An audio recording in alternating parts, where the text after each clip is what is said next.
नमस्कार व्यूअर्स, मैं हूं अमीश देवगन और आप देख रहे हैं इस समय सीएनबीसी आवाज पे टक्कर रात के, क्योंकि बज चुके हैं 9। इंडिया गठबंधन को पश्चिम बंगाल में बहुत बड़ा झटका लग गया है। इसे तगड़ा झटका भी कह सकते हैं। चीफ मिनिस्टर ममता बनर्जी ने एकला चलो का नारा देते हुए खुला ऐलान कर दिया है कि टीएमसी अकेले लोकसभा चुनावों में बीजेपी के खिलाफ उतरेगी। तो दूसरी ओर पंजाब में आम आदमी पार्टी के नेता और मुख्यमंत्री सूबे के भगवंत मान ने कहा कि आम आदमी पार्टी पंजाब की सभी 13 सीटों पर अकेले चुनाव लड़ेगी। वहीं अखिलेश यादव ने लखनऊ लोकसभा सीट पर अपने उम्मीदवार का खुला ऐलान कर दिया है। ऐसे में सवाल है कि क्या गठबंधन की गाड़ी पटरी से उतरने लग गई है? आज इसी पर होगी जोरदार टक्कर। ना माया ना ममता, ये कैसी एकता। और पंजाब में कांग्रेस ने भी ऐलान कर दिया है, कांग्रेस के नेताओं ने भी ऐलान कर दिया है कि वो भी 13 सीटों पर अकेले चुनाव लड़ेंगे। यानी खेल बहुत आगे बढ़ रहा है। तो फिलहाल आज की चर्चा इसी विषय पर व्यूअर्स।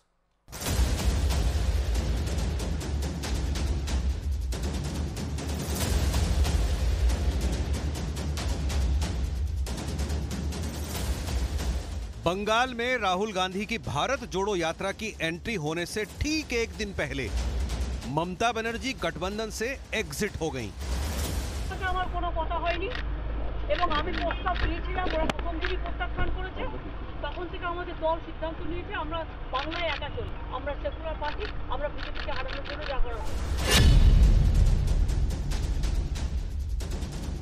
ममता के इस ऐलान से सियासी भूकंप आ गया। का सफर है, रास्ते में कभी कभी स्पीड ब्रेकर आ जाते हैं। इंडिया गठबंधन का एक बहुत महत्वपूर्ण स्तंभ तृणमूल कांग्रेस है। ममता जी के बिना इंडिया गठबंधन की कल्पना नहीं कर सकता। पण अर्थात आपण पाहताय त्या देखील वाघिणीसारखे लढत आहेत तिथे, आणि पश्चिम बंगालमध्ये त्यांची जी लढत ही फार महत्त्वाची आहे। और उत्तर प्रदेश में इंडिया अलायंस है, सीटों का क्या हो रहा है? हमारा जीत का है, सीट का सवाल नहीं है। जो जीतेगा वो लड़ेगा चुनाव। ये हमारा समझदारी का गठबंधन है। यानी चंद दिनों पहले तक अखिलेश यादव को भी सब कुछ ठीक रहने की उम्मीद थी, लेकिन मुद्दा अकेले बंगाल का नहीं है। पंजाब में भगवंत मान भी खुलकर तेवर दिखा रहे हैं। 40 ਦੇ 40 ਕਰੀਬ ਦੇ ਨਾਮ ਅਸੀਂ ਰੱਖੇ ਨੇ। ਉਸ ਤੋਂ ਬਾਅਦ ਜੋ ਵੀ ਵਿਨਿੰਗ ਕ੍ਰਾਈਟੇਰੀਆ ਰੱਖਿਆ ਹੈ, ਅਸੀਂ ਪੰਜਾਬ ਨੂੰ ਜਿਤਾਉਣਾ ਹੈ। पंजाब बनूंगा हीरो 13 जीत। जब स्वार्थ का गठबंधन बनता है, जिसका ना कोई नेता है, ना कोई नीति है, ना कोई नीयत है और कोई वैकेंसी भी नहीं है। इस बीच जीतन राम मांझी ने सियासी तापमान को और बढ़ा दिया है और नीतीश कुमार भी कुछ अलग ही संकेत दे रहे हैं। पहले कांग्रेस की सरकार या और की सरकार, इन सब लोगों को हम अनुरोध करते रहे, लिखते रहे कि भाई जननायक कर्पूरी ठाकुर जी का भारत रत्न प्रदान किया जाए। अभी लोग नहीं करते थे, लेकिन आजकल तो बहुत लोग अपने परिवार को बढ़ाते रहता है। हमने कहा था कि खेला होवे, तो आप देखिएगा कि 25 तारीख के बाद कोई न कोई खेला होगा। तो सवाल है कि विपक्ष के सांझा चूल्हे पर क्या ममता बनर्जी ने पानी डाल दिया है? आज इसी पर होगी देश की सबसे बड़ी बहस। ममता गई रूठ, गठबंधन गया टूट। और अब वक्त है सुप्रसिद्ध विश्लेषण का, गठबंधन पर भारी स्वार्थ का विश्लेषण। बंगाल की कहानी आपको बताते हैं। अभी कांग्रेस के पास 2 सीटें हैं। दर्जन भर सीट पर कांग्रेस का दावा है। ममता बनर्जी ने 2 सीट का ऑफर दिया था और नतीजा क्या निकल के आया है? इसके अंदर नतीजा ये निकल के आया है कि गठबंधन खत्म हो गया है। और बिहार 2014 में कांग्रेस मात्र 1 सीट पर जीती थी। बिहार में अब 10 सीट का दावा है। जेडीयू और आरजेडी सहमत नहीं है। और आज ही नीतीश बाबू ने बोला कि कांग्रेस ने तो कर्पूरी ठाकुर को कुछ दिया ही नहीं, कांग्रेस की सरकारों ने। और जेडीयू के नाराज होने की खबर है। पंजाब की बात कर लेते हैं। आप और कांग्रेस की लोकल लीडरशिप में भारी मतभेद हैं और एक दूसरे को लगातार निरंतर कोस रहे हैं। दोनों दल सभी 13 सीटों पर दावा ठोक रहे हैं। नतीजा गठबंधन टूटने की कगार पर है। पंजाब के अंदर सरदार भगवंत सिंह अड़े हुए हैं कि मैं ये गठबंधन नहीं चाहता हूं, ऐसा सूत्र बताते हैं। बढ़ता हूं मैं आगे, उत्तर प्रदेश की तरफ बढ़ता हूं। 2019 में कांग्रेस को मात्र 1 सीट मिल पाई थी, वो भी सोनिया गांधी की, क्योंकि सपा ने अपना कैंडिडेट नहीं दिया था, बीएसपी ने अपना कैंडिडेट नहीं दिया था। इस वजह से कांग्रेस जीती थी, नहीं तो कांग्रेस की हैसियत 1 सीट की भी नहीं थी उत्तर प्रदेश के अंदर। राहुल गांधी अपना चुनाव उत्तर प्रदेश के अमेठी में हार गए थे, बहुत बुरी हार हुई थी। अब कांग्रेस ने रखी है 25 सीटों की डिमांड, और कांग्रेस को लगता है कि हम 25 मांगेंगे, 20 तो मिलनी चाहिए, लेकिन 65 सीट पर ताल ठोक रहे हैं अखिलेश यादव। सपा ने लखनऊ में उम्मीदवार का ऐलान कर दिया है। आगे बढ़ते हुए लखनऊ की सीट कांग्रेस को लगता है कि हमारी होनी चाहिए, लेकिन लखनऊ सीट का ही ऐलान कर दिया है। अब मैं बढ़ता हूं आज के बड़े सवाल की तरफ, क्या इंडिया अलायंस महत्वाकांक्षा की बलि चढ़ गया है? आज इसी बड़े सवाल पर मैं इस चर्चा को आगे बढ़ाता हूं। मेरे साथ कौन कौन है? मेरे साथ सत्य प्रकाश है इस चर्चा में, मेरे साथ डॉक्टर सुधांशु त्रिवेदी है, तहसीन पूनावाला है, तौसीफ खान है। आप सबका अभिनंदन है।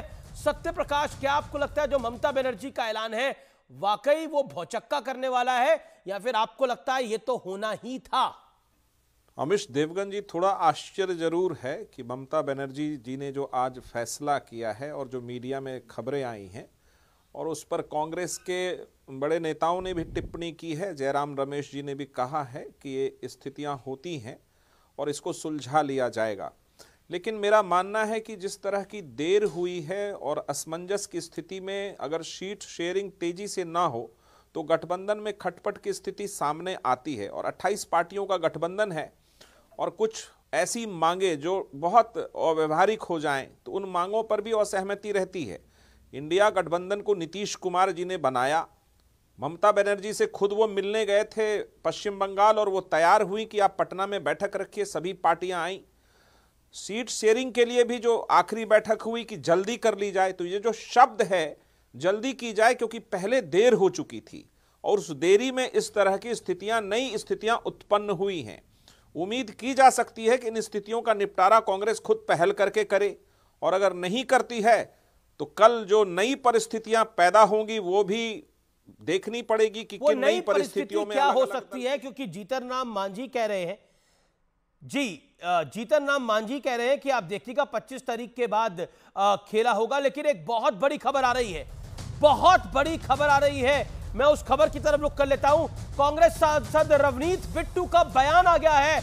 पंजाब से कांग्रेस सांसद है, पंजाब में आम आदमी पार्टी से अब गठबंधन नहीं होगा। रवनीत बिट्टू ने यह खुला ऐलान कर दिया है कि कांग्रेस सभी 13 सीटों पर ऐलान चुनाव अपना लड़ेगी, यानी पंजाब में भी गठबंधन टूट की कगार पर है। यह बता रहा है कि सिर्फ बंगाल नहीं, अब टीएमसी नहीं, आम आदमी पार्टी के साथ भी गठबंधन नहीं होगा। तो क्या आम आदमी पार्टी भी इंडिया अलायंस से बाहर आएगी? तो क्या जो नीतीश बाबू ने सपना देखा था वो सपना अब टूट रहा है? क्योंकि नीतीश कुमार खुद इस गठबंधन से खुश नहीं दिख रहे हैं और इसकी बानगी हमने उनके बयानों में कई बार सुनी है कि देरी हो चुकी है।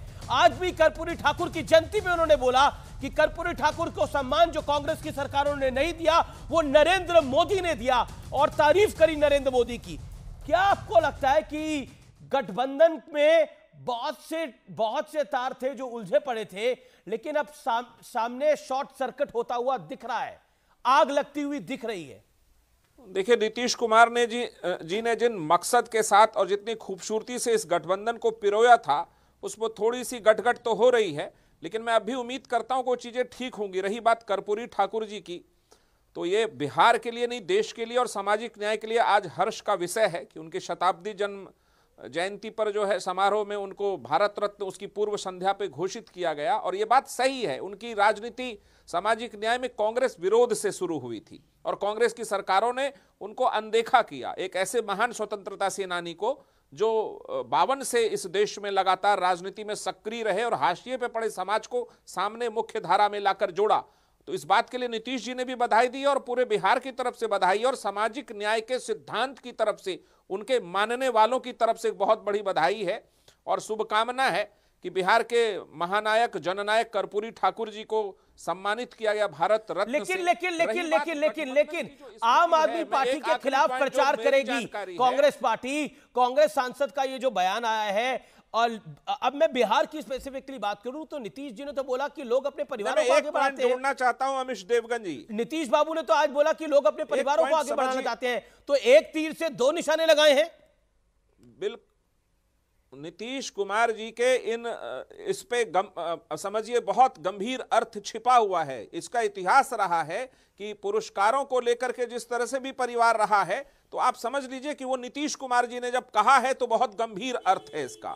और उस पर ज्यादा टीका टिप्पणी ना करते हुए मैं स्पष्ट कहूं कि जो पंजाब की स्थिति सामने आई है उसमें आम आदमी पार्टी ने भी कहा है कि वो 13 सीट पे अकेले चुनाव लड़ेगी। तो ये जो गठ का जितना गठजोड़ था उसमें जो सीट शेयरिंग की तेजी नहीं हुई, जिसको नीतीश कुमार कई बार चिंता बहुत बड़ी खबर एक और आ रही है कि आम आदमी पार्टी ने, क्योंकि आज जिस तरह से बैठक करी और बोला कि सब सीटों में हमारी तैयारी है, कांग्रेस भी इसको लेकर भौचक्की रह गई है। कांग्रेस कह रही, सूत्रों का दावा है, कांग्रेस कह रही है कि अगर हम आगे नहीं बढ़े तो हम समाप्त हो जाएंगे। विपक्ष के कुछ दल कांग्रेस को समाप्त करना चाहते हैं। कांग्रेस लीडरशिप में यह भावना है कि विपक्ष के कुछ दल कांग्रेस को समाप्त करना चाहते हैं। कांग्रेस के लीडर्स में यह भावना है, इसलिए मुस्तैदी से लड़ो। बिहार में कांग्रेस कुछ बड़ा ऐलान करने के मूड में है। आरजेडी और कांग्रेस कुछ बड़ा ऐलान कर सकती है, सूत्रों के हवाले से यह भी खबर है। मैं सीधा रुख करता हूं आपका। घटनाक्रम बदल रहा है। बीते 8 घंटों में बहुत कुछ हो गया है। कांग्रेस और आरजेडी एक यूनिट की तरह काम कर रहे हैं। खतरा जेडीयू में टूट का भी हो रहा है। बताइए सत्यप्रकाश जी, मैं बाकी मेहमानों के पास आऊंगा। 30 सेकंड और। मैं आपको एक बात के लिए आश्वस्त कर दूं आपके माध्यम से भी, जेडीयू में कोई टूट का कोई खतरा नहीं है। नीतीश कुमार नेता हैं, नेता रहेंगे और उनके नेतृत्व में जेडीयू मुस्तैदी से खड़ा है। रही बात इस तरह की जो गठबंधन में परिस्थितियां पैदा हुई हैं, थोड़ा इंतजार करिए, 1 या 2 दिन का इंतजार करिए, कुछ नई चीजें सामने आएंगी। लेकिन ऐसा क्यों है? कांग्रेस और आरजेडी एक यूनिट की तरह काम कर रहे हैं और कांग्रेस को लग रहा है कि कुछ दल उनको दबाना चाहते हैं। कांग्रेस जिसमें सपा भी है, आम आदमी पार्टी भी है, टीएमसी भी है। अगर आपकी थोड़ी सी बात मान ली जाए कि कांग्रेस पार्टी को ऐसा महसूस होता है, जो मुझे तो नहीं लगता है, लेकिन यदि कांग्रेस पार्टी की किसी मांग को लेकर के किसी में असहमति है तो कांग्रेस एक बड़ा दल है, उसके बगैर भी विपक्षी 28 पार्टियों की गठबंधन की कल्पना नहीं की जा सकती। सबको मिलकर इस गठबंधन को मजबूत करना है, कोई थोड़ा ज्यादा थोड़ा कम ये सब होता है। और आरजेडी के मनोज झा का आज बयान भी है, उन्होंने कहा है बस दूसरी बाइट तक चीजें सब कुछ ठीक हो जाएंगी। लेकिन हाँ, नीतीश कुमार जी के मुताबिक ये गठबंधन में सीट शेयरिंग थोड़ा विलंब हो रहा है और उन्होंने कई बार इस चीज की चिंता जाहिर की कि इसको जल्दी करिए, आपकी तैयारी पूरी होनी चाहिए थी। और अव्यवहारिक मांग कोई भी पार्टी स्वीकार नहीं करेगी, चाहे वो कांग्रेस हो, ममता बनर्जी हो, चाहे आम आदमी पार्टी हो, चाहे अखिलेश यादव हो। और कांग्रेस भी उनकी जहां मजबूती है वो लड़े और बाकी पार्टियों की जो मजबूती है वो लड़े। थोड़ा 1, 2, 19, 20 हो सकता है, लेकिन बहुत ज्यादा अगर अंतर होगा तो कांग्रेस की अव्यवहारिक मांग को कोई पार्टी स्वीकार नहीं करेगी और दूसरे पार्टी की भी मांग को कोई स्वीकार नहीं करेगा। 28 पार्टियों के गठबंधन में ऐसी परिस्थितियां हो सकती हैं, लेकिन मकसद सबका एक है। भारतीय जनता पार्टी की मकसद आप कर रहे हैं, वाली सरकार क्या करा जाए, जिस मकसद में सामाजिक न्याय की अगर बात कर रहे हैं तो वो नरेंद्र मोदी बात कर रहे हैं, नीतीश बाबू उनकी तारीफ कर रहे हैं। पॉइंट नंबर 1, मकसद का क्या करा जाए? आम आदमी पार्टी कह रही है कि 13 सीटों पर हम चुनाव लड़ने के हम काबिल है, हम लड़ लेंगे। कांग्रेस कह रही है कि हम आपके साथ अलायंस नहीं करेंगे। Point number 3। Point number 4, Mamata Banerjee कह रही है कि ये इस गठबंधन का कोई फायदा नहीं है, गठबंधन को उन्होंने झटका दे दिया है। और कांग्रेस को लग रहा है कि आप सब मिलकर उनकी लुटिया डुबो रहे हैं। बताइए कौन किसकी लुटिया डुबो रहा है? एक तरफ राम नाम की लहर है, दूसरी तरफ कहर है। नहीं, ऐसा कुछ नहीं है। राम नाम की लहर जरूर रहे, राम का देश है, राम के प्रति सबकी अगाध श्रद्धा है और लहर आप मान रहे हैं राम नाम की लहर है, लेकिन राहुल गांधी कह रहे हैं कोई राम लहर ही नहीं है देश में। अगर हिंदुस्तान में राम लहर नहीं होगी तो कहां होगी? राम के भक्ति की लहर होना और सरकार की लहर होना दोनों में अलग स्थिति है। किसी की भक्ति का लहर चल रहा हो, भक्ति का वातावरण बना हो, उसको अगर आप इस तरह से समानांतर कर दीजिए कि भाजपा की भी लहर है, तो ये फिर आपका परसेप्शन हो सकता है। राम लहर को आप भाजपा की लहर कैसे मान सकते हैं? रुक जाइए, रुकिए। नहीं, आपने जो बात कही मैंने उसमें एक बात जोड़ दी। कहर जरूर, डर एक जरूर है भारतीय जनता पार्टी की सरकार को कि यदि 28 पार्टियां एक मुश्त खड़ी होकर के चुनाव लड़ करके आ गई तो उसकी सीटें बहुत कम हो जाएंगी। सिर्फ 50 सीटें घटा देंगे उसकी सरकार नहीं बनेगी, और ये परिस्थिति बन सकती है। गठबंधन में जब इतने दल होंगे तो असहमति उनमें होगी, किसी की मांग ठीक नहीं होगी, किसी की मांग ज्यादा होगी, ये बात स्थिति मैं समझता हूं। लेकिन मैं एक बात जरूर यहां कहना चाहता हूं कि देरी से जितनी देर हुई है वो ठीक नहीं हुआ है, और ममता बनर्जी अपने फैसले पे जरूर पुनर्विचार करेंगी। और जयराम रमेश जी ने इस बात को सामने आकर कहा भी है, और आम आदमी पार्टी और पंजाब में जो स्थिति है वो लो लेवल के नेताओं ने नीतीश बाबू क्या करेंगे? नीतीश बाबू क्या करेंगे? आपने सवाल से करनी काट ली। एक सेकंड देखिए, मैं पिछले 5-7 मिनट से आप ही के पास हूं, और क्यों हूं ये बता देता हूं। क्योंकि जीतन राम मांझी ने कुछ देर पहले कहा है कि आप देखिएगा 25 तारीख के बाद कोई ना कोई खेला होगा। 25 तारीख के बाद बिहार में क्या होगा? नहीं, जीतन राम मांझी ने भोजपुरी, मगही, अवधी और कई भाषाओं में इस शब्द का अनुवाद भी किया है। देखिए, खेल लोकतंत्र में और राजनीति में क्या होगा, इस पर थोड़ा पर्दा रहने दीजिए। उस पर्दे के पीछे के खबर को अभी जानने में दिलचस्पी तो मतलब पर्दे के पीछे खबर है, लेकिन मैं बताने में असमर्थ हूं। नहीं सत्य प्रकाश जी, पर्दे के पीछे खबर है, मतलब ज्यादा समर्थ इसलिए नहीं हूं, मैं बताने में बहुत ज्यादा समर्थ इसलिए भी नहीं हूं कि खबर मुझे मालूम नहीं है, पर पर्दे के पीछे खबर संभावनाओं का बाजार है। लेकिन पर्दे के पीछे खबर तो राजनीति है। ऐसे ही तो नीतीश जी थोड़ी मोदी की तारीफ कर देंगे, हो सकता है खबर भाजपा के खिलाफ, परिवारवाद पर हमला थोड़ी कर देंगे। ऐसे ही नीतीश जी पुरानी सरकारों को कोस थोड़ी देंगे। नहीं, उन्होंने परिवारवाद पे भी हमला बोला ना कि लोग परिवारों को आगे बढ़ाने में लगे रहे। तो पर्दे के पीछे की खबर क्या है? नहीं, ये बात आप पर्दा जो उठ गया तो भेद खुल जाएगा। नीतीश जी वैचारिक और नहीं, अभी भेद क्यों आप खोलना चाहते? हो सकता है भाजपा के खिलाफ खबर हो, आप ये क्यों समझते? खबर की कई पहलू होते हैं। अरे मैं तो खिलाफ और पक्ष की बात ही नहीं कर रहा, मैं तो कह रहा हूं वो पर्दे के पीछे है क्या? तहसील पूरा वाला भी है मेरे साथ, अमीश देवगन जी। अब मैं आपके पास आता हूं, लेकिन पर्दे के पीछे बहुत कुछ हो रहा है। तहसील पूरा वाला, ये बात तो अब जेडीयू भी मान रही है, लेकिन 25 के बाद सब कुछ बताया जाएगा, यानी 26 जनवरी को निकाल दीजिए, उसके बाद बताया जाएगा। लेकिन कांग्रेस ने ऐलान कर दिया कि वो आपके साथ गठबंधन नहीं करेगी। रवनीत बिट्टू सांसद है, कांग्रेस के बड़े नेता हैं पंजाब के, उन्होंने बोल दिया कि कोई गठबंधन नहीं होगा। आम आदमी पार्टी भी गठबंधन में इंटरेस्टेड नहीं दिख रही है। ममता बनर्जी ने इंकार कर दिया है। अखिलेश यादव ने लखनऊ से सपा का कैंडिडेट अनाउंस कर दिया है। क्या हो रहा है? अमित जी, अव्वल तो मैं आपके शो में मुझे शिरकत करने का मौका मिला, इसलिए शुक्रगुजार हूँ। भारत सरकार का मैं शुक्रगुजार हूँ कि उन्होंने कर्पूरी ठाकुर जननायक को भारत रत्न से नवाजा है, और फाइनली विपक्ष की बात को सुने माननीय मोदी जी, और अच्छी तरह इसी तरह अगर विपक्ष की बात सुनेंगे तो देश का फायदा होगा। तो जननायक कर्पूरी ठाकुर जी को जो भारत रत्न से नवाजा है, उसके लिए उनका शुक्रगुजार हूँ। 2 सवाल है आपका, एक पंजाब को लेकर है, मैं पंजाब में और एक सूबा ऐड कर लेता हूँ, केरल। पंजाब और केरल में गठबंधन करने की आवश्यकता नहीं है, मैंने आपके शो पे पहले भी कहा था, क्योंकि पंजाब और केरल इन 2 सूबों में भाजपा का कोई जनाधार नहीं है, इस पर कोई गठबंधन करने की जरूरत नहीं। चाहे आप आदमी पार्टी जीते, लेफ्ट जीते या कांग्रेस, इन दोनों सूबों में से वो एंटी बीजेपी होगा, तो वहां पर कोई दिक्कत नहीं है। जहां तक आपका सवाल है वेस्ट बंगाल, मैं बिल्कुल मानता हूं कि इससे इंडिया अलायंस की परसेप्शन पे थोड़ा सा डिफरेंस हुआ है, और मैं ममता जी की बहुत रिस्पेक्ट करता हूं, बहुत आदर करता हूं। एक लौटी मुख्यमंत्री, महिला मुख्यमंत्री, आज उनको थोड़ा सा उनका एक्सीडेंट हुआ, मैं ईश्वर से प्रार्थना करता हूं कि वो ठीक रहे। लेकिन ममता जी जब कहती है कि कोलिशन धर्मा के बारे में बात करती है, तो मेघालय में पूरी की पूरी कांग्रेस पार्टी को उन्होंने खा लिया, उनकी पार्टी ने खा लिया, मर्ज कर लिया। गोवा में भाजपा और कांग्रेस में 6% का डिफरेंस था, टीएमसी ने 5% वोट ले गई। तो कहीं ना कहीं जब माननीय ममता जी कहती कि राहुल जी ने हमें बताया नहीं, कांग्रेस ने बताया नहीं कि वो भारत जोड़ो न्याय यात्रा वेस्ट बंगाल में ला रही, तो मैं भी ये सवाल पूछता हूँ, क्या माननीय ममता जी ने बताया खड़गे जी को कि वो इंटरफेथ रिलीजियस मीट कर रही? देखिए, ये छोटी चीज है। कांग्रेस, मान लो कांग्रेस 10 सीटें मांग रही थी, ममता जी 2 देना चाहती थी, ये बातचीत से मामला सॉल्व हो सकता है। लेकिन कांग्रेस भी तो अपनी हैसियत के हिसाब से सीट मांगेगी ना, वही तो बात अभी सत्य प्रकाश कर रहे थे कि कांग्रेस अपनी हैसियत से ज्यादा सीटें मांग रही है।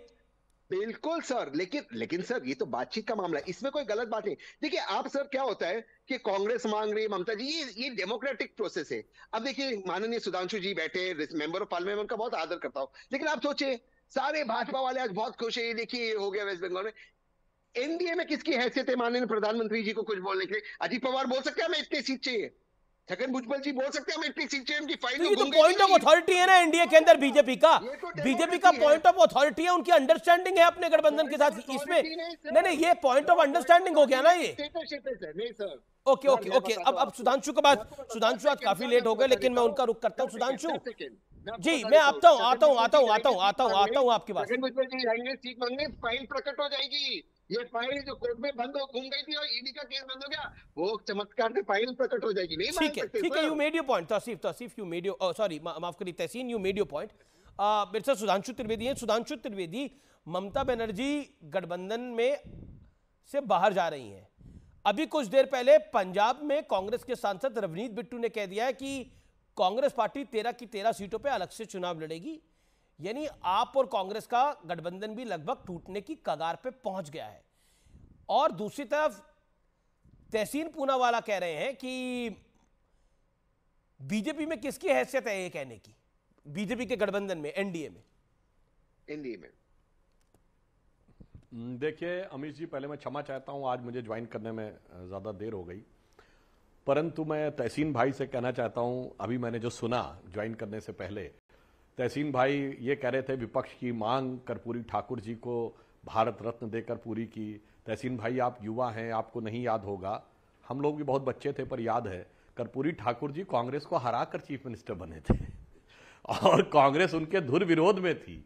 कांग्रेस ने गांधी परिवार के बाहर कांग्रेस के किस नेता को भारत रत्न दिया भाई? पटेल जी को नहीं दिया, अंबेडकर जी को नहीं दिया, विपक्ष वालों को कब देने लगे? हमने दिया। हमने तो साहब पद्म पुरस्कार तरुण गोगोई को भी दिया, एससी जमीर को भी दिया, प्रणब मुखर्जी आपकी पार्टी के थे उनको भारत रत्न दिया, सरदार पटेल की सबसे बड़ी मूर्ति लगवाई। तो भारतीय जनता पार्टी और मोदी जी की जो सोचने की क्षमता है, वो सोचने की हैसियत कांग्रेस के अंदर किसी की नहीं है। और हैसियत शब्द बड़ा अच्छा प्रयोग किया इनका अमित जी। हैसियत की तो लड़ाई है, ये लड़ाई भाजपा से लड़ने की नहीं है। इंडी गठबंधन की जो कवायद है, इनकी लड़ाई मोदी जी के विराट व्यक्तित्व के आगे नहीं है, ये विपक्ष में अपनी हैसियत बनाने की लड़ाई है। पहले कांग्रेस ने नॉर्थ टू साउथ यात्रा निकाली, यानी विपक्ष को हैसियत दिखाई, अब पूरब से पश्चिम यात्रा निकल रही है, तो वो सारे इंडी गठबंधन वालों को बता रही, देख भाई मणिपुर से गुजरात तक हम तो हैं, तुम हो कहां मेरे भाई, तो हैसियत में रहो। तो अब जब हैसियत दिखाई तो ममता जी उनको हैसियत दिखा रही हैं कि साहब बंगाल में कौन है, तो यह हैसियत का ही तो चक्कर है। और एक और बात मैं कहना चाहूंगा, एक सुखद संयोग देखिए अमित जी, हम लोगों से कहा जाता था रामलला हम आएंगे, मंदिर वहीं बनाएंगे, तारीख नहीं बताएंगे, तो भव्य मंदिर की प्राण प्रतिष्ठा की तारीख निकल गई, मगर तारीख पे तारीख बदलती रही, अभी तक सीट बंटवारे की तारीख नहीं लग पाई है और 4 बैठकें हो चुकी हैं। तो मुझे वो पंक्ति इनके ऊपर इंडी गठबंधन पे सटीक लगती है कि उजड़े दयार मांग के लाया था 4 दिन, 2 आरजू में कट गए 2 इंतजार में। तो 4 बैठकों में 2 आरजू में निकल गई और 2 इंतजार में, और अब ऐसा लगता है उन आरजुओं का जनाजा निकलने की हालत हो गई है। पंजाब से लेके बंगाल तक, यानी पंचनद से लेके बंग भूमि तक जो समाचार मिल रहे हैं, वो इंडी गठबंधन के लिए आरजुओं के राजनीतिक जनाजे जैसे दिखाई पड़ रहे हैं। तो मुझे लग रहा है इसमें कुछ खास नहीं था, नकारात्मक आधार पर बने गठबंधनों की यही स्वाभाविक गति और दुर्गति होती है। ठीक है तहसीन, एक अभी आपने बोला कि ममता जी को भी इस तरह से जल्दबाजी नहीं करनी चाहिए थी, लेकिन ममता बनर्जी क्या करती? आपकी जो पॉलिटिकल हैसियत है उसी हिसाब से सीट देगी ना। अखिलेश यादव भी आपको कांग्रेस को पॉलिटिकल हैसियत के हिसाब से ही सीट देंगे ना। और यही बात अभी कुछ देर पहले जेडीयू के नेता बोल रहे थे कि अगर कांग्रेस इतनी सीटें मांगेगी जो उसकी हैसियत ही नहीं है तो कैसे कोई दे देगा। मैं उसके पहले एक सुधांशु जी को एक बात याद दिलाना चाहता हूँ। बिल्कुल सही, बहुत छोटा था मैं जब और मुझे थोड़ा बहुत इतिहास मैं पढ़ता हूँ, उसमें रुचि रखता हूँ। तो कर्पूरी ठाकुर जी की जो सरकार थी 1979 में, जब वे चीफ मिनिस्टर थे, मुंगेरी लाल कमीशन के उन्होंने ओबीसी के जो रिकमेंडेशंस थे वो लागू करना चाहते थे। तो कैलाशपति मिश्रा जी जो भाजपा के जनसंघ के उस टाइम के बड़े नेता थे, उनके फाइनेंस मिनिस्टर, उन्होंने सरकार गिरा दी। और कांग्रेस की जब सरकार आई 1980 में, मुंगेरी लाल कमीशन की पूरी रिपोर्ट उसने लागू की, पूरी की पूरी रिपोर्ट। अगर आप जननायक कर्पूरी ठाकुर से आपको कई दिल से श्रद्धा देना चाहते हैं तो ओबीसी सेंसस आप देश में लागू करा दीजिए सुधांशु जी। जो उनकी मांग थी उसको आप करवा दीजिए। कांग्रेस ने गलती की, कांग्रेस ने काम नहीं करेंगे, लेकिन आज कांग्रेस की ये मांग है बाकी सारे दलों की मांगे, आप इसको पूरा कीजिए। बताइए आप कब पूरा करें इस मांग को। जी जी जी 30 second Sudhanshu, 30 second reply, quick reply. बिल्कुल बिल्कुल शॉर्ट में जवाब। तहसीन भाई, कम से कम मैं आपकी इस बात के लिए प्रशंसा करता हूं कि आपने पूरे देश के सामने स्वीकारा कि कर्पूरी ठाकुर जी की सरकार जनसंघ के सहयोग पे बनी थी, और 79 में जब चरण सिंह जी की सरकार आपने बनाई थी, मोरार जी की सरकार को गिराकर चरण सिंह जी को बाहर से समर्थन करके, उसके बाद ये सरकार गिरी थी। और 80 से 89 तक बिहार में किसकी सरकार रही और केंद्र में किसकी सरकार रही? इंदिरा जी और राजीव जी की तो मंडल कमीशन लागू हुआ था क्या? इसलिए जब आप ये बात बोले, और कास्ट सेंसस आज की बात बोलिए ना, कर्नाटक में तो आपकी प्योर सरकार है, मजबूत सरकार, 134 काहे नहीं करवा रहे कास्ट सेंसस भाई? कास्ट सेंसस का डाटा जारी करने की हिम्मत नहीं। आपके डिप्टी चीफ मिनिस्टर खुद बोल रहे हैं, डीके शिव कुमार, कि अगर कास्ट सेंसस लागू किया तो सड़क पे उतर के बोलेंगे। मेरे भाई क्या बोलते हो, बता तो दो, पहले चेक तो कर लो कि आप क्या बोलते। 80 में क्या था, 89 में क्या था, और आज क्या है? बिहार में कास्ट सेंसस के साथ है। और तौसीफ खान का मुझे रुक करना पड़ेगा, मैं आऊंगा आपकी बात। तौसीफ खान मेरे साथ है। तौसीफ खान, इतनी बड़ी घोषणा ममता दीदी ने कर दी, ममता बनर्जी जी ने कर दी, क्या आपको लगता है कि कांग्रेस पार्टी का यह मत है कि जल्दबाजी में फैसला लिया जा रहा है, इससे बीजेपी को मदद मिलेगी? नहीं, देखिए, पहले तो आपको मालूम होगा कि डेडलाइन था कि 31 दिसंबर से पहले सीट शेयरिंग के बारे में फैसला ले लिया जाएगा। बिल्कुल बिल्कुल। कुछ कारणों से वो नहीं हो पाया। अभी हम लोग जनवरी 22-23 पहुंच गए हैं, तो अब नहीं तो फिर कब? पहले ही ममता बनर्जी ने प्रस्ताव दे दिया था, वो कांग्रेस को मंजूर नहीं है, तो ये सारी हालतों में ममता बनर्जी ने फैसला लिया। लेकिन लड़ाई वही है जो कांग्रेस की लड़ाई है, जो इंडिया गठबंधन की लड़ाई है, वही ममता बनर्जी की लड़ाई है कि बीजेपी को देश से हटाना है। अब इसमें बड़ा हास्य तरह की एक बात उठ जाती है, जब मैं वैसे तो मैं सुधांशु त्रिवेदी जी का बड़ा सम्मान करता हूं, बड़े लर्नेड पर्सन है, लेकिन आज वो जो इनकी पोजीशन है वो वही सही हो जा रही है जैसे बेगाने की शादी में अब्दुल्ला दीवाना। भाई, इंडिया अलायंस का क्या हो रहा नहीं हो रहा वो आपके विरुद्ध है, आपके अगेंस्ट का इलेक्शन लड़ेंगे।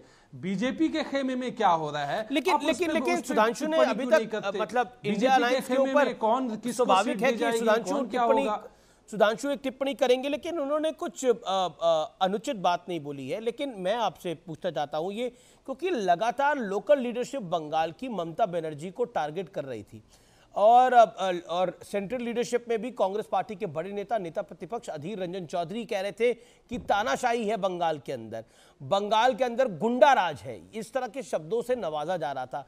क्या आपको लगता है वो भी एक बड़ा कारण बना, जो कांग्रेस की सेंट्रल लीडरशिप के कुछ नेता और खास तौर पर लोकल लीडरशिप लगातार ममता बनर्जी को टारगेट कर रही थी, और कांग्रेस के मन में यह विचार है कि कांग्रेस को समाप्त करना चाहती है सपा भी, टीएमसी भी और आम आदमी पार्टी भी? नहीं, देखिए, लोकल लीडरशिप का सेंट्रल बीजेपी कांग्रेस की सेंट्रल टीम और बंगाल की कांग्रेस टीम में कुछ ना कुछ एक अलाइनमेंट की कमी है, क्योंकि सेंट्रल से जो मैसेज जाते हैं वैसे मैसेजेस जो है स्टेट से नहीं आते। उसका कारण भी समझा जा सकता है। लेकिन कांग्रेस के लीडरशिप को लग रहा है कि कांग्रेस की सेंट्रल लीडर्स उसमें वो जी कांग्रेस के सेंट्रल लीडर्स को लग रहा है कि आप लोग कांग्रेस को निपटा रहे हो, कांग्रेस को कम करके आंक रहे हो, आप अरविंद केजरीवाल और साथ ही साथ अखिलेश यादव की पार्टी और आम आदमी पार्टी और ममता बनर्जी तो एक यूनिट की तरह दिखाई दे रही है, और कांग्रेस को पीछे कर रहे हैं ये लोग। नहीं, ऐसा तो जयराम रमेश जी के स्टेटमेंट से नहीं समझ में आता, जैसा आप या बीजेपी कह रहे। जयराम रमेश जी ने कहा कि बिना ममता बनर्जी के इंडिया अलायंस को वो इमेजिन भी नहीं कर सकते, लेकिन आप कह रहे कि वो सेंट्रल लीडरशिप कहती है कि ना लोकल लीडरशिप ये कहती है, सेंट्रल लीडरशिप अधीर रंजन चौधरी ये कहते हैं। देखिए, अधीर रंजन चौधरी जी का एक इंटरेस्ट है, वो एक स्टेट के तौर पे देखते हैं, लेकिन आज 2024 के अलायंस की बात थी। ममता बनर्जी ने जब सुबह में स्टेटमेंट दिया, उन्होंने कहा कि इलेक्शन के बाद पोस्ट पोल अलायंस के बारे में तब सोचा जाएगा। प्री पोल सीट शेयरिंग के बारे में उन्होंने आज फैसला लिया है, पार्टी ने फैसला लिया है इस बारे में चिंतन करके कि हम सारे सीट पे चुनाव लड़ेंगे, क्योंकि जो ऑफर तृणमूल ने दिया था कांग्रेस को, ठीक है। Tehseen want to respond to this. Tehseen Poonawalla 40 seconds Tauseef की बात का जवाब। लोकल लीडरशिप तो आपकी लगातार बोल रही थी कांग्रेस की।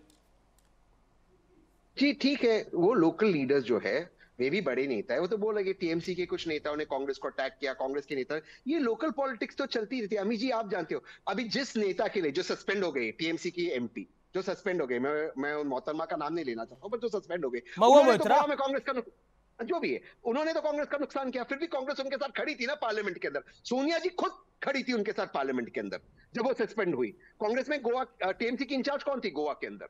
तो देखिए हर दल की कोशिश होगी, ममता जी की भी कोशिश थी गोवा में जाकर उनकी पार्टी को मजबूत करे। किसी ने ममता जी को नहीं कहा, माननीय ममता जी को आपकी हैसियत क्या है, टीएमसी की हैसियत क्या है, गोवा में आपकी औकात का 5% वोट मिला, और डिफरेंस कितना था भाजपा और कांग्रेस के अंदर 5%। ये कांग्रेस को मिल जाता तो शायद कांग्रेस की सरकार बन जाती। तो देखिए इफ एंड बट होता है, इन चीजों को गंभीरता से नहीं लेना चाहिए। मूल बात क्या है, कांग्रेस ज्यादा सीट मांग, तो मतलब आप कह रहे हैं कि अगर बंगाल में कांग्रेस की हैसियत कम है तो देश में टीएमसी की हैसियत कम है, बॉटम लाइन यही है। ये तो सच्चाई है, ये तो सच्चाई है। और माननीय ममता जी से मेरी एक अब भी मैं हाथ जोड़कर उनसे रिक्वेस्ट करता हूं कि अपनी बातचीत करनी चाहिए, हमें एक दूसरे के ठीक है। तौसीफ तो हैसियत की अगर बात आती है तो टीएमसी की हैसियत क्या है पूरे देश के अंदर, ये सवाल पूछा जा रहा है। अब तहसीन ने बात वो बोली नहीं। देखिए हैसियत जो वर्ड है वो पॉलिटिक्स में हम लोग नहीं इस्तेमाल कर सकते। पॉलिटिक्स में सब कुछ बहुत जल्दी बदलता है, बिगड़ता है और बनता है। आज पॉलिटिकल सच्चाई क्या है आप उसकी बात कर सकते हैं। सच्चाई यह है कि बंगाल में तृणमूल एक अकेला ऐसा ताकत है, ममता बनर्जी एक अकेली ऐसी चेहरा है जो बीजेपी को हरा सकती है, और उन्होंने हराया है। यह आपको डेटा बताता है। 2019 के चुनाव के बाद 2021 का चुनाव हुआ, उसमें पर देश में हैसियत क्या है टीएमसी की? पॉइंट ये है देश में हैसियत क्या है? क्या टीएमसी मोदी को देश में हरा सकती है? तो फिर इंडिया अलायंस का तो यही शुरू से मोटो रहा है कि हर क्षेत्रीय पार्टी अपने अपने क्षेत्र में जो मजबूत है उसका साथ कांग्रेस देगी, और दूसरे जगह पे जहां कांग्रेस मजबूत है Tehseen wants to respond to alliance के दल देंगे। तहसीन, सारे लोग कांग्रेस की कुर्बानी मांग रहे हैं, आप कांग्रेस की कुर्बानी मांग रही है, सपा कांग्रेस की कुर्बानी मांग रही है, लखनऊ में उन्होंने अपना कैंडिडेट अनाउंस कर दिया है, और जिसे कहते हैं टीएमसी भी कांग्रेस को संजय राउत जी जीरो कह रहे। तो कांग्रेस जो माननीय बाला साहब ठाकरे ने कहा था वो दुकान बंद कर दे, कांग्रेस दुकान बंद कर दी क्या? देखिए अमित भाई हमें प्रैक्टिकल होना चाहिए।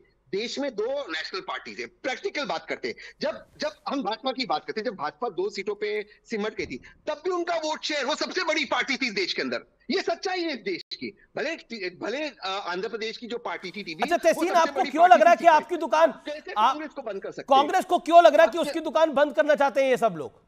तो नहीं, मैं ये नहीं कह रहा हूं, मैं कह रहा हूं कि ठीक है, मैं जानता हूं कि वेस्ट बंगाल में ये सच्चाई है, वेस्ट बंगाल में कांग्रेस कमजोर है और ममता जी बहुत ताकतवर है टीएमसी।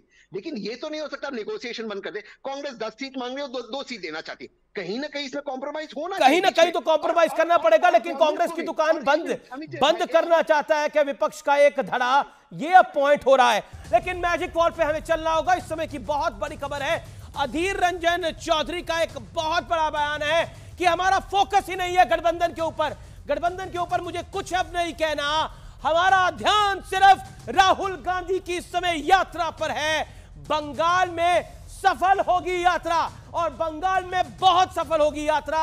यह कहा अधीर रंजन चौधरी ने यानी राजनीति में शब्दों को मायने हैं। कांग्रेस ने भी तय कर लिया है कि अगर ममता बनर्जी का अपना रास्ता है तो हम भी अपना रास्ता इख्तियार कर लेंगे, ऐसा दिख रहा है। लेकिन जयराम रमेश ने कहा है कि स्पीड ब्रेकर आते हैं, लेकिन अधीर रंजन चौधरी का कहना है कि हमारा फोकस इस समय सिर्फ और सिर्फ यात्रा पर है, यानी सीटों के ऊपर इस समय फोकस नहीं है, जिसकी बात सपा, समाजवादी पार्टी और ममता बनर्जी कर रही थी। आम आदमी पार्टी से बात लगभग टूट गई है, ममता बनर्जी से भी बात टूट चुकी है, ममता बनर्जी ने खुद ऐलान कर दिया है। तो अब क्या बचता है? मैं सीधा रुख करता हूं, मेरे साथ मलूक नागर भी जुड़े हुए हैं, मेंबर ऑफ पार्लियामेंट है लोकसभा के। मलूक जी, गठबंधन में आपको बुला रहे थे लेकिन आप नहीं जा रहे थे, तो आपको बहुत कुछ कहा जा रहा था, लेकिन अब क्या हो रहा है? ये देखिए, सो कॉल्ड जो इंडिया गठबंधन बना है, शुरू से ही हम दूरी बना के रखे थे। कुछ का कुछ कह रहे थे, ईडी आ गई, सीबीआई आ गई, इनकम टैक्स आ गई, तो जितने भी अब लोग तोड़ करके जा रहे हैं, क्या उनके भी सीबीआई पहुंच गई, उनके भी ईडी आ गई, उनके भी गठबंधन आ गई, वो सब डर रहे हैं? ये बेसिकली इसके अंदर जाना पड़ेगा। कांग्रेस में कहीं ना कहीं कंफ्यूजन है। नेता सदन आज क्या बोल रहा बताओ, हमारा गठबंधन पे फोकस ही नहीं है। अरे तुम्हारा गठबंधन पे फोकस नहीं है तो सीधा कह दो ना, तुमने राजस्थान में भी गठबंधन नहीं करा इसलिए बीजेपी की सरकार बन गई। तुमने वहां अखिलेश के मध्य प्रदेश में, वहां बीजेपी की सरकार बन गई। आप पार्टी में तुम पंजाब में लड़ रहे हो, हरियाणा में लड़ रहे हो, यूपी में तुम हमसे लड़ रहे हो, तुम अखिलेश जी से लड़ रहे हो, अखिलेश पखलेश कह के बात कर रहे हो। हमारे विधायक डांका डाल के हर प्रदेश, मध्य प्रदेश में ले गए, राजस्थान में ले गए, उत्तराखंड में ले गए, छत्तीसगढ़ में ले गए। तुम्हें अगर वाकई पहले यह तय करना है कि तुम अपने साथियों को मार करके और उनके हिस्से की सीटें छीनना चाहते हो या बीजेपी को इसमें से देश से हटाना चाहते हो। बीजेपी को बगैर बीएसपी के, बगैर हमारे यूपी में और बगैर सपा के कुछ नहीं करा जा सकता। 80 सीट है यूपी में, 42 सीट है बंगाल में। ममता जी के लिए तुम्हारा ये नेता सदन क्या बोल रहा है? और नेता सदन खड़ा होकर के, ये आपकी नई बात थोड़ी है, ये तो महामहिम राष्ट्रपति जी को राष्ट्र की पत्नी कह के बात कर रहे हैं, कि अपने आप को चिड़ी मार कह के बात करते हैं, कि कबूतर मार बात करके बात करते हैं सदन में खड़े होकर। अरे कांग्रेस में कहीं ना कहीं कंफ्यूजन है। और राहुल गांधी जी जो पूरे देश में निकले हैं, भारत जोड़ो, भाई छोड़ो इसको, पहले अपने इंडिया गठबंधन के साथी दलों को जोड़ो और हमारे सामने भी आके माफी मांगो जो हमारे विधायक तोड़ के ले गए, और बहन जी को एक बड़े बड़े पद के आगे आकर के निकल के घोषणा करो, ताकि हम सब इकट्ठे होकर मिल जाए और आकर के। मतलब ये आपसे तहसीन या आपसे सीटें भी लेना चाहते हैं और वो कहते हैं कि ये भी घोषणा करिए कि प्रधानमंत्री भी आपका नहीं होगा, प्रधानमंत्री मायावती होगी। जी जी जी, तहसीन पूनावाला 30 सेकंड। देन सुधांशु त्रिवेदी काफी देर से इंतजार कर रहे हैं, मेरा निवेदन मानिए, बोलिए तहसीन। लेकिन मुझे आप बताइए अमित जी, कब राहुल जी या खड़गे जी ने कहा कि बहन मायावती जी या ममता जी प्रधानमंत्री नहीं बन सकते? मैं खुद व्यक्तिगत सोच रहा हूँ कि ये बहुत योग्य लोग हैं प्रधानमंत्री बनने के, लेकिन अब यहाँ पे माननीय सांसद बैठे, इन्हीं का नारा होता है जिसकी जितनी संख्या भारी उसकी उतनी हिस्सेदारी। रंजन जी का बयान क्या कह रहे हैं? आदित्य रंजन जी उन्हें समझाओ, गठबंधन के लिए कोई मायने नहीं है, क्या कह रहे हैं? पहले फिर बोलो, टेलीविजन पे कुछ मेरा चांसेस बोलने। सुधांशु नहीं मलूक नगर बोल रहे हैं ये। नहीं मैं जानता हूँ, मैं कह रहा हूँ सुधांशु जी भी बोलना है, इसलिए सब नहीं बोलने दीजिए। आप ही का नारा है जिसकी जितनी संख्या भारी उसकी इतनी हिस्सेदारी। अगर आपके सांसद बिल्कुल बनिए ना प्रधानमंत्री। किसने कहा कि नहीं बन सकती है बहन मायावती जी या ममता जी? अरे जिसके एमपी आएगी वो बनेगी, वो तो एमपी तय करेंगे ना। हम तो देश के संविधान के लिए बने। अगर आप एक अच्छे कॉज के अंदर जुड़ना चाहते हो तो ये छोटी चीजों को छोड़ो, दलितों के लिए बीजेपी को हटाना चाहते हो या मध्य प्रदेश राजस्थान की तरह बीजेपी को देश की सत्ता सौंपना चाहते हो? ये तय करो। दिक्कत है सर, यही दिक्कत है। आप मुसलमान और दलितों की सिर्फ राजनीति करते हैं, और जो कांग्रेस है पूरे देश की राजनीति करती है। वो देश को जोड़ना चाहती है और आप मुसलमान की राजनीति। अल्लाह की कसम ये नहीं जरूरी राजनीति करते हैं सर, ये जरूरी नहीं है। इस वक्त के पास एक ही हिंदू धर्मगुरु है, आचार्य प्रबोध कृष्णन, जिसको यूपी में अमेठी में सोनिया गांधी जी के बाद सबसे ज्यादा वोट मिली। तुमने उसे किनारे पे डाल दिया, तुमने उसे खत्म कर दिया। उसने अभी भी तुम्हारा कुछ संभाल रखा है, वो मंदिर पे भी पहुंचा है। तुम खुद कंफ्यूज हो, तुम्हें खुद पता ही नहीं कि तुम क्या कर रहे हो, क्या करना चाहते हो।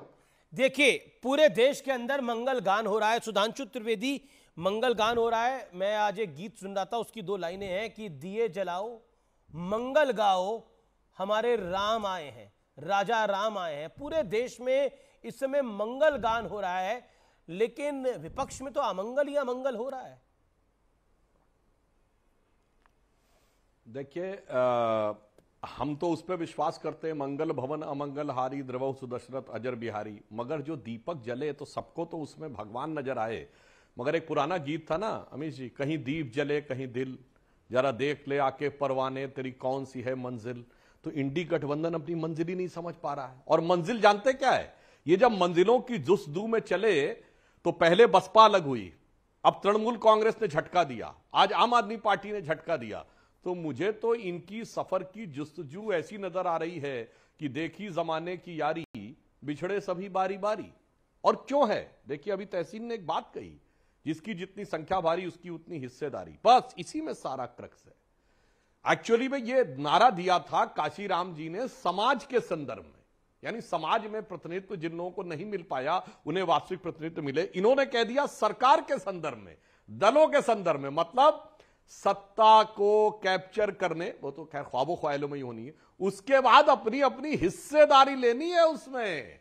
उस हिस्सेदारी की लड़ाई है कि कौन कितना बड़ा हिस्सा ले पाएगा, कौन कितना भ्रष्टाचार कर पाएगा, फिर कौन सा विभाग लेकर अपने परिवार का रुतबा, अपने परिवार की संपत्ति बढ़ा पाएगा। तो जाने अनजाने में तहसीन जी के मुंह से एक सही बात निकल गई, यह हिस्सेदारी की लड़ाई है, यह दावेदारी की लड़ाई है ही नहीं, क्योंकि ना भाजपा के सम्मुख ये दावेदारी में है, न मोदी जी के विराट व्यक्तित्व के सामने दावेदारी में है, यह केवल विपक्ष की अपनी हिस्सेदारी के जाल में फंसे हुए हैं। अमित जी एक लाइन जी आप एक लाइन 30 सेकंड में बोलिए। एक ही लाइन फिर आप दे देना। हम तो बात कर रहे थे भारत के सफर जो हिंदी में सफर होता है, लेकिन सुधांशु जी ने शायद अंग्रेजी में सफर। बड़ी खबर, बंगाल में राहुल गांधी के पोस्टर फाड़े गए हैं, न्याय यात्रा से जुड़े पोस्टर फाड़ दिए गए हैं। इस समय की बड़ी खबर, यह तल्खिया अब आगे बढ़ गई है। कूच बिहार में लगाए गए थे पोस्टर, उन पोस्टरों को फाड़ दिया गया है। बंगाल में ये पोस्टर फाड़े गए हैं और कांग्रेस का आरोप है कि टीएमसी हमारे पोस्टर्स को फाड़ रही है। ये कांग्रेस का आरोप है और बंगाल में पोस्टर फाड़े गए हैं। मैं सीधा रिएक्शन लेता हूं तहसीन पूनावाला आपका। ये पोस्टर्स के दृश्य हम आपको दिखा रहे हैं। ये मामला आगे बढ़ गया है, बहुत आगे बढ़ गया है। बंगाल में राहुल गांधी की न्याय यात्रा जो होनी है उसको लेकर उससे जुड़े पोस्टर थे कूच बिहार में, वो पोस्टर उतार दिए गए हैं, फाड़ दिए गए हैं। और खबर यह है कि अब बंगाल में, खासतौर पर कलकत्ता में पोस्टर ना लगाए जाए, ये हिदायत भी जारी कर सकता है प्रशासन। इस समय की बड़ी खबर है। और क्या वाकई गठबंधन टूट चुका है और अब रिश्तों में बहुत तल्खी आ गई है, ये बड़ी खबर है। मैं सीधा रुख करता हूं, मेरे साथ सत्य प्रकाश मिश्रा हैं। सत्य प्रकाश मिश्रा, क्या से क्या हो गया जी? अभी हम कुछ देर पहले बात कर रहे थे कि स्थितियां बेहतर हो जाएंगी, लेकिन स्थितियां खराब हो रही है।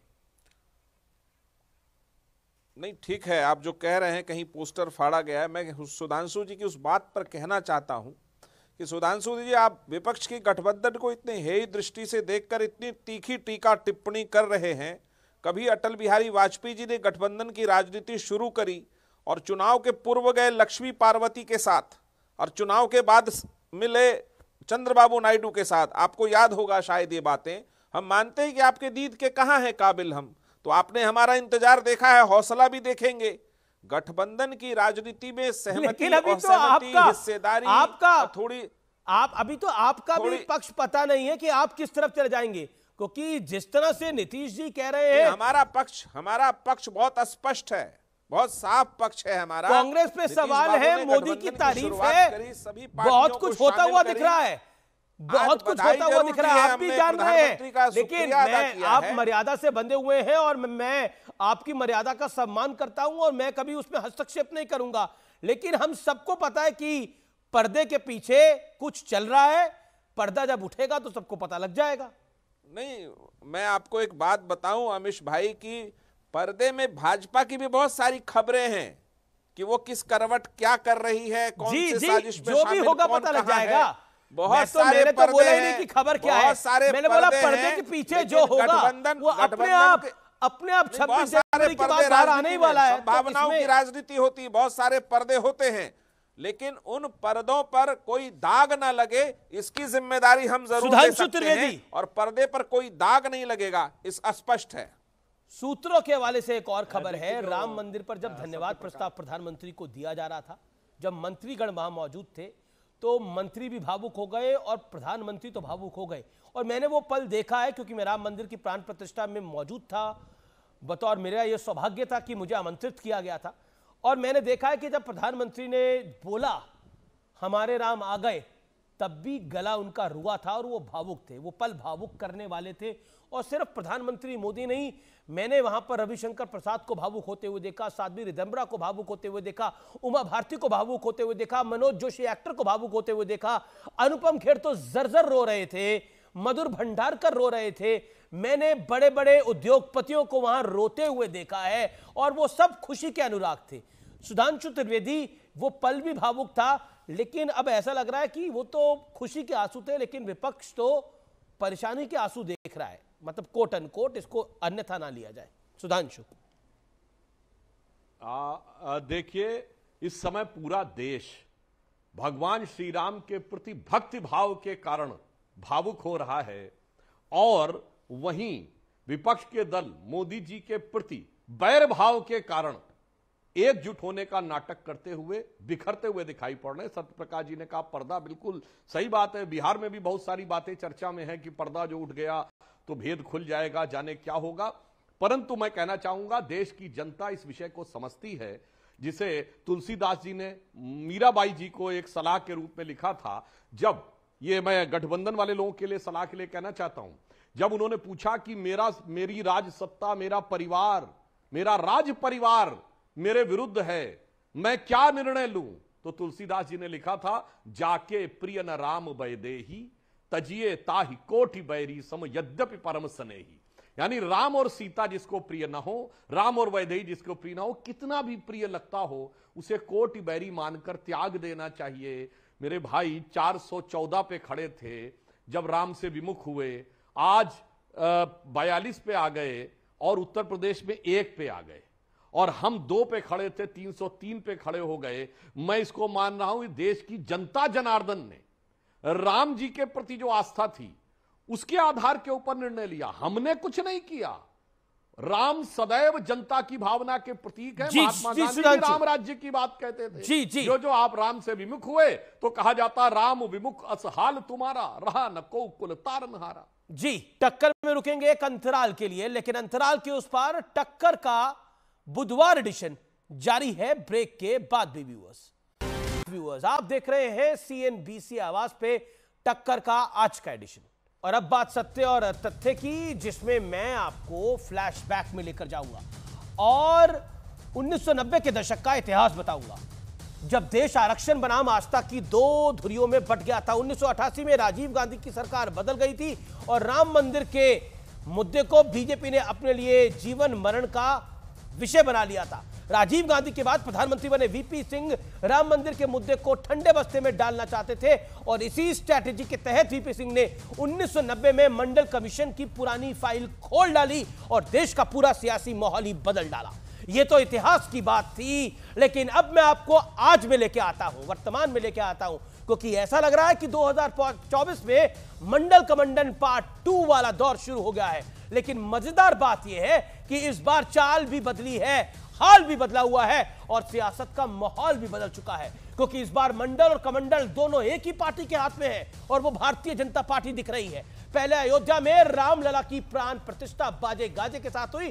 प्रधानमंत्री मोदी यजमान थे। अयोध्या से PM मोदी ने देव से देश और राम से राष्ट्र वाला संदेश दे डाला। मां शबरी का नाम लेकर प्रधानमंत्री मोदी भावुक हो गए तो निषाद राज की मित्रता की मिसाल भी दे डाली। अब जरा एक और सत्य देखिए, अयोध्या में भव्य मंदिर के साथ भव्य एयरपोर्ट भी बना। इस एयरपोर्ट का नाम दिया गया महर्षि वाल्मीकि इंटरनेशनल एयरपोर्ट।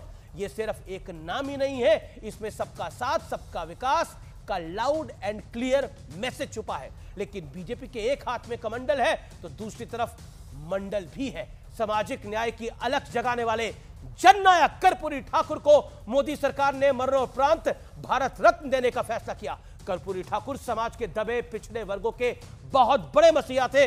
मुख्यमंत्री रहते हुए उन्होंने बिहार में पिछड़े वर्ग के लिए 27% आरक्षण का रास्ता साफ कर दिया था। कर्पूरी ठाकुर को भारत रत्न दिए जाने का ऐलान होता ही पिछड़ों की राजनीति करने वालों के होश उड़ गए। लेकिन यह फैसला इतना बड़ा था कि सहयोगी से लेकर विरोधी तक सबको नरेंद्र मोदी की वाहवाही करनी पड़ी। नीतीश कुमार ने PM मोदी को धन्यवाद कहा और इसके बाद परिवारवादी पार्टियों पर जबरदस्त हमला किया। यह तक कह दिया कि कांग्रेस या किसी दूसरी सरकार ने कर्पूरी बाबू को कभी यह सम्मान दिया ही नहीं। यानी मोदी सरकार के इस फैसले ने सबका साथ सबका विकास वाली झलक साफ दिखाई देती है। इसलिए गृह मंत्री अमित शाह ने कहा कि मोदी जी ने 22 को राम काज किया और 23 को गरीब काज किया। लेकिन दूसरी तरफ अल्लाह की कसम खाई जा रही है, प्रभु राम को कोसा जा रहा है। प्रधानमंत्री मोदी के अनुष्ठान अर्थात व्रत पर कांग्रेस प्रश्न कर रही है और यह भी सहयोग ही है कि प्राण प्रतिष्ठा के ठीक बाद विपक्षी गठबंधन आपस में सिर्फ टॉवल पर उतर आया है। मैंने सत्य और तथ्य आपके समक्ष रखे हैं, बाकी निर्णय आपका है। फिलहाल टक्कर के आज के एडिशन में इतना ही। उम्मीद है आपको पसंद आया होगा। आप सबको मेरी राम राम, नमस्कार।